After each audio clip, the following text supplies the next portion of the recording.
नमस्कार मित्रों, मैं आपका अमित कुमार शर्मा अपनी वीडियो में स्वागत करता हूं। ओम नमः गौरी शिवाय। इससे पहले हमने जो पढ़ा था देवगुरु बृहस्पति के पहले पार्ट में प्रथम भाव से लेकर कर चतुर्थ भाव तक पढ़ा। उसके बाद दूसरे पार्ट में पंचम भाव से लेकर के अष्टम भाव तक पढ़ा। अब हम जो पढ़ेंगे नवम भाव से लेकर के द्वादश भाव तक देवगुरु बृहस्पति के बारे में पढ़ेंगे। जब किसी व्यक्ति के नवम भाव में देवगुरु बृहस्पति होते हैं, जहां के वो कारक हैं, अच्छे हैं, तो ऐसा जातक जो होगा मित्रों बड़ा ही धार्मिक, तपस्वी, साहसी, यशस्वी, रूढ़िवादी और दयालु, परोपकारी, लंबी तीर्थ यात्राएं करने वाला हुआ करता है।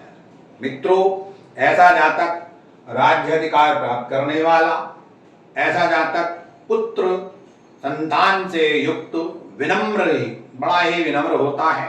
ऐसा जातक ज्योतिषी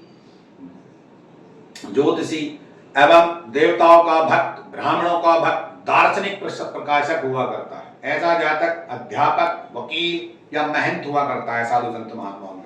अगर यही स्त्री कुंडली नवम भाव में देव बृहस्पति होते तो ऐसा जातक जो हुआ करता है मित्रों, बड़ा ही व्यवसाय संबंध, बड़े बड़े विदेशों से संबंध रखने वाला, ऐसा जातक गृहस्थ जीवन सुखी हुआ करता है जातक का, और बाहरी संबंधों से लाभान्वित हुआ करता है। ऐसे जातक के जिस किसी व्यक्ति के धर्म भाव में देव बृहस्पति बैठते हैं तो ऐसे जातक किसी धर्म कार्य में ऐसा कार्य करते हैं जिससे उनको समाज के अंदर प्रतिष्ठा की प्राप्ति होती है और वो दीर्घ समय तक आसीन रहती है।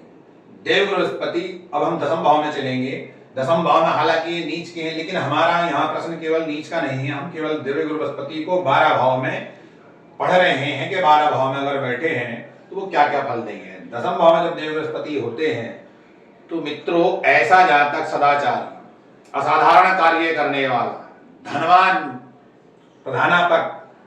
प्रधानाध्यापक एवं वकील, धार्मिक संस्थाओं से जुड़ा रहने वाला, ऐसा जातक अहिंसक प्रवृत्ति का हुआ करता है। ऐसा जातक समाज के अंदर प्रेरणा देने वाला, ऐसा जातक जंगल में भी अगर जन्म ले ले, हालांकि तो नीच की है लेकिन कुंडली किसी भी अंक की हो सकती है, जंगल में जन्म ले ले तो ऐसा जातक वहां भी मंगल करने वाला हुआ करता है। ऐसा जातक स्पष्ट वक्ता हुआ करता है, मीठी वाणी बोलने वाला।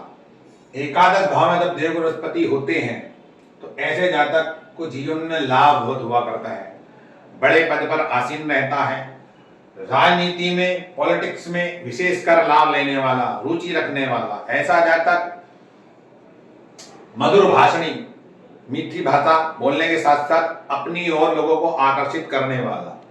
ऐसा जातक जिस किसी के एकादश भाव देव बृहस्पति होते हैं उसका विवाहित जीवन भी सुखमय हुआ करता है। ऐसा इसलिए कि देव बृहस्पति की 9वीं दृष्टि सप्तम भाव पे ही पड़ेगी।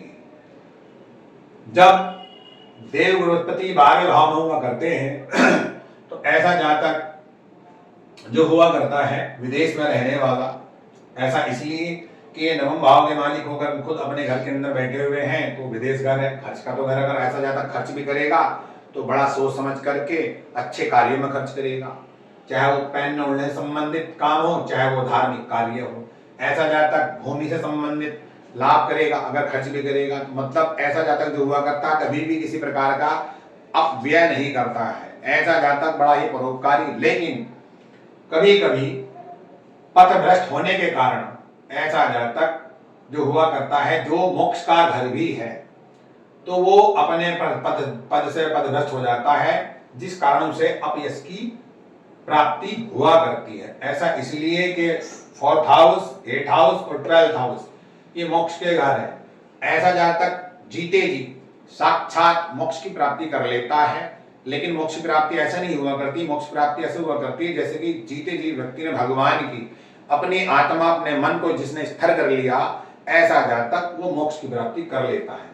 मित्रों, ये प्रथम भाव से लेकर के चतुर्थ भाव तक पहला वीडियो बना, उसके बाद पंचम भाव से लेकर के अष्टम भाव तक दूसरा वीडियो बना, उसके बाद नवम भाव से लेकर के द्वादश भाव तक तीसरा वीडियो बना। मित्रों, अगर आपको मेरा वीडियो पसंद आया हो तो इसको लाइक करें ओम नमः गौरी शिवाय। भगवान से प्रार्थना करते हैं कि आप सबका कल्याण हो, मंगल हो, आप सबकी समस्त मनोकामनाएं पूरी हो। नमस्कार।